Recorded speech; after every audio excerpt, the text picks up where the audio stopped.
sa pool ang mga diehard.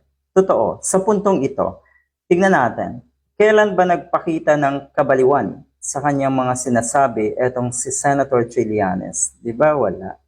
Di ba hindi? Kasi yung level ng kanyang mga sinasabi, talagang mataas. Okay? Talagang may dunong. Wala siyang signs, hindi siya nagpakita, hindi siya nagsalita ng kung ano-ano na pwede natin paghinalaan na may tililing.